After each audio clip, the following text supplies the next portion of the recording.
আমি এখান থেকে চিকিৎসক সৌমিত্র ঘোষের কাছে যাব। ডক্টর ঘোষ, যেহেতু মানে বাড়িতে বাড়িতে এখন সর্দি কাশি লেগেই রয়েছে, আর এই নিপা ভাইরাসের ক্ষেত্রেও যেটা দেখা যাচ্ছে যে শুরুতেই জ্বর, ওই মাথা ব্যথা, তো কি করে সাধারণ মানুষ বুঝবেন যে নিপা ভাইরাসে আক্রান্ত হয়েছেন বা সন্দেহ করা হচ্ছে?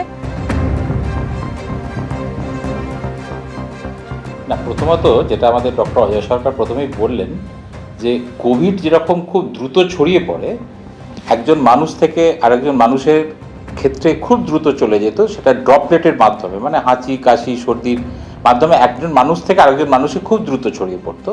নিপা ভাইরাস কিন্তু সংক্রমণ রেট বা আমরা যেটা সেকেন্ডারি অ্যাটাক রেট বা R0 বলতাম, সেটা কিন্তু অনেক কম।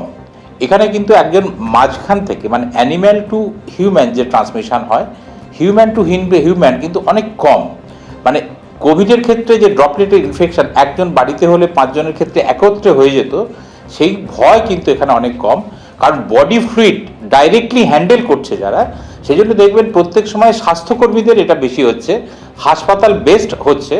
আপনি কতগুলো যদি আমাদের প্রথম অ্যাটাকটা আমরা ধরি, যেটা আমাদের শিলিগুড়িতে 2001-এ হয়েছিল, সেটাও দেখবেন যে একটা হসপিটাল থেকেই চালু হয়েছিল এবং হেলথ কেয়ার ওয়ার্কার তারা বেশি অ্যাফেক্টেড হয়েছিল, কারণ হেলথ কেয়ার পরিষেবা দিতে গেলে তাদের রোগীর সঙ্গে একটা ক্লোজ কন্ট্যাক্টে যেতে হয়। তাদের যে বডি ফ্লুইড, তাদের যে কফ, তাদের যে ইউরিন, তাদের যে অন্যান্য বডি ফ্লুইড, ব্লাড, সেরাম, এগুলো হ্যান্ডেল করাটা তাদের অনেক ইন্টিমেটলি করতে হয়, যেটা কিন্তু অন্যান্য সমস্ত সামাজিকভাবে অন্যান্য মানুষদের ক্ষেত্রে হয় না।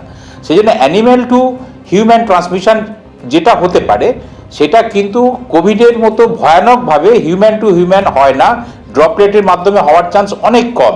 সেই জন্য এত আতঙ্কিত হওয়ার কারণ নেই, কারণ আমরা প্রত্যেকটা ক্ষেত্রেই দেখেছি কোভিড যেরকম একদম দ্রুত একদম একটা গ্লোবাল হয়ে যেত, প্যান্ডেমিক হয়ে যেত বা বারবার ওয়েভ আকারে আসতো, নিপা ভাইরাস সবসময় কিন্তু একটা এরিয়ার মধ্যে তার যে সংক্রমণ, সেটা সংক্রামিত সংখ্যাটা একটা রিজনে হয়েছে। আপনি 2001-এ যদি ধরেন, তাহলে দেখবেন যে সেটা শিলিগুড়ির একটা বাংলাদেশের বর্ডার এলাকার মধ্যে হয়েছিল। 2007-এ যদি ধরেন, নদিয়াতে বাংলাদেশের কুষ্টিয়া জেলার সংলগ্ন একটা এলাকায় হয়েছিল।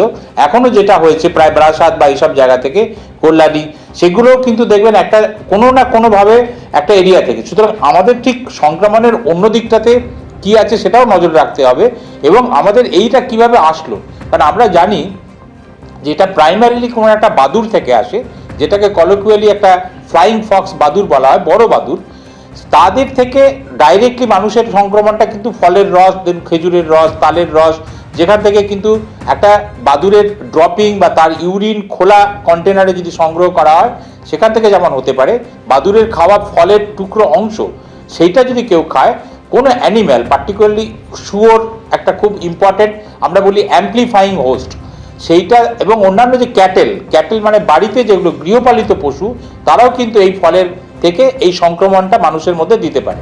সুতরাং আমরা হিউম্যান টু হিউম্যানের যত ভয় পাবো, তার থেকে অনেক বেশি হতে হবে এই অ্যাম্পলিফাইং, মানে যেটা হোস্ট হিসাবে গৃহপালিত পশু বা শুয়োর থেকে, এবং বাদুড়ের সংক্রমণ যেগুলো থেকে আসতে পারে, সেই খাওয়া ফল বা তালের রস, ফলের রস, যেগুলো এই সময় শীতকালটায় দেখবেন সেই জন্য অনেক বেশি, প্রত্যেকটা সময় দেখবেন জানুয়ারি ফেব্রুয়ারি এই সময়টাতেই এই সংক্রমণগুলো হচ্ছে।